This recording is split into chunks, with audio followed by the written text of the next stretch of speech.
What is going on, people, and welcome back to the channel. In this video we have something that I haven't done for quite a while, and that is a review of a head unit. Now, I've been staying clear of these recently because all my cars don't have double DIN units or single DIN units. They're all built into the cars. But recently I had a friend that's bought a Defender, and this would be a perfect fit for his Defender, I think. But I'm going to do an unboxing video for it. I'm going to show you what's in there. This one was kindly provided to the channel by Ousmin. That's this little logo here. I'll put a link in the description down below to where you can get this one. I've not paid for this.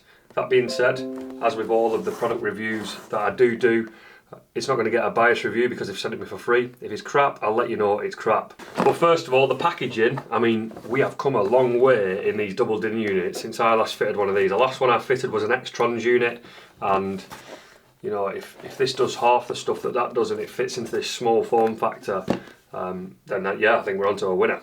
But let's get this apart and let's see how it looks.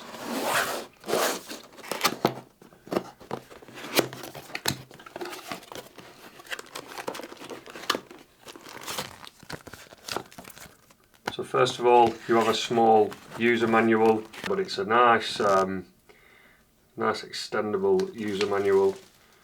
Got a bit of colour in there as well.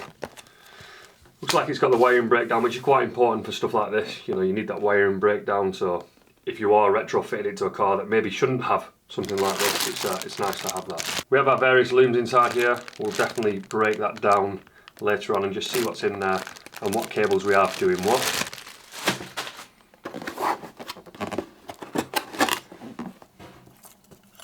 These brackets are to mount the unit inside, so if you are mounting it, I mean, this seems like the mount could be used in, no, maybe not a single DIN, but that's quite a small double DIN mount.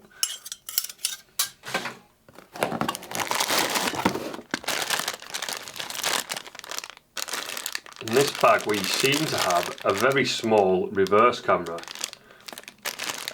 but that is a nice small form factor.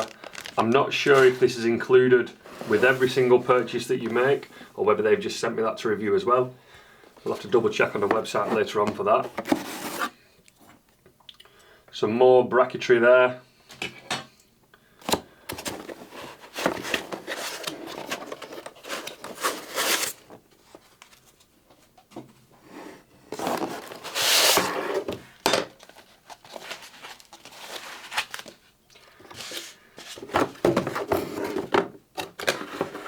We have just one more piece of bracketry there inside the box.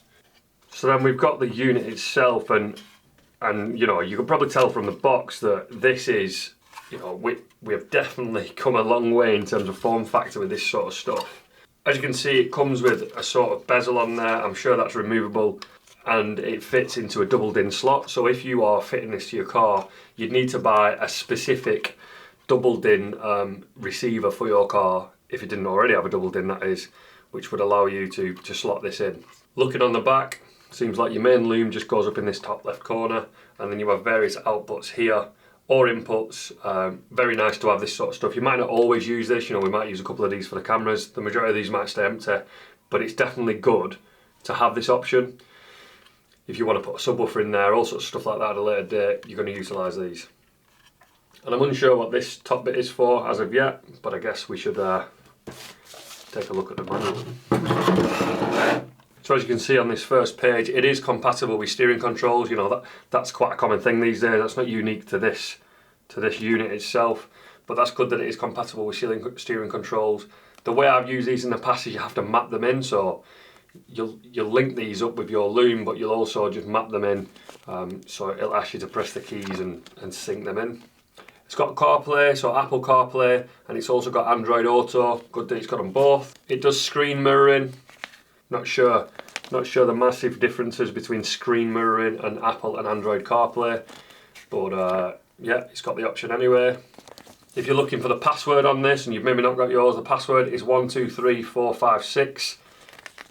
Change the button colours. Now, these buttons on the side here, they will change colour to match whatever car you've got. So if you've got a car with orange interior buttons like some of the early BMWs, in fact, not even the early BMWs, the more recent BMWs as well, then you can do that. You can map them in so it just looks like a factory unit. So like we've already identified, it's very nice that rather than just giving you the loom with some labels on the loom, they've done an actual wiring diagram. So if, for example, you wanted to make your own loom or splice into your existing loom, you know exactly what pins you need to go to on this block. It also highlights what all these, I call these AV outs. They're not all AV outs, but it also highlights exactly what they do. So if you want to pin out to, you know, your subwoofer or your rear camera or a video input, they're all listed here. So the top piece, what we were unsure of what it does, that looks like it is your USB receiver for your Apple and Android CarPlay. So for some reason, I don't know why this is, I'm sure someone can tell me in the comments down below. For some reason Apple and Android CarPlay doesn't work wirelessly. Maybe that's just my experience with certain head units, and it does on other ones. We'll see with this one, but that's what that does. And you've also got your pin outs here for if you want to add speakers. If your vehicle, you know, maybe you're putting this into a transporter van and it's only got 2 front speakers, if you want to add your rear speakers, very easy to do there. So then now we've got that completed, let's open up this camera and just see what we get in this camera bag.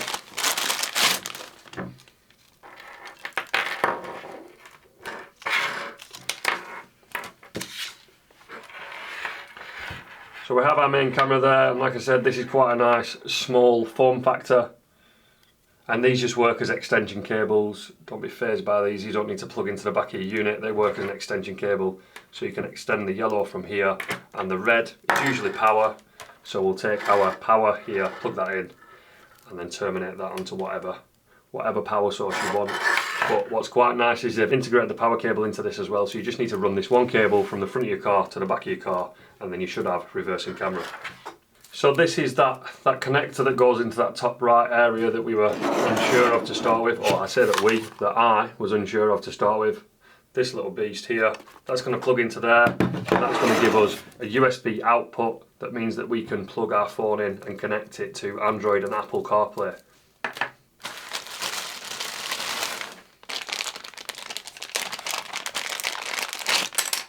Very nicely comes with a mic. These don't all come with a mic. Now, I don't know the quality of this mic. I do know microphones vary in quality depending on the cost, but I know that you don't have to spend too much to get a good quality lifestyle mic like this. Nice that it's integrated. You know, I'd look to hide this somewhere in the vehicle. I wouldn't want that on display. I know it's been given a sticky tab so you can just stick it somewhere, but I would definitely look to hide that. It's also got a clip here so that you can wrap it around something. Nice that they've given you multiple options to mount this, you know.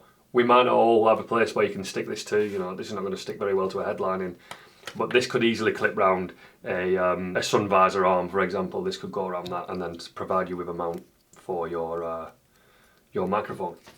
And it is just your standard aux jack, so if you wanted to use another mic, then you could easily do that just by plugging it into the back and running it around yourself. Here we have our main loom, which has very kindly been terminated into bullet connectors or bullet style connectors. Again, not all companies do this. It is becoming, you know, it'd be rare that they wouldn't do this anymore, but gone are the days where you just have cables at the end and you need to strip them and then crimp onto them or whatever. You can have bullet style connectors, which means it's easily removable, and if you get it wired up wrong, you can easily unwire it and rewire it again without snipping and cutting stuff. A little bit like these ones. This is how some of them come. Now this is for your USB adapter. You don't need these in your USB. They've wired the USB straight in, but these are just spare ways. And you know, for them, they put a nice nick in them for you, so you can just pull them off.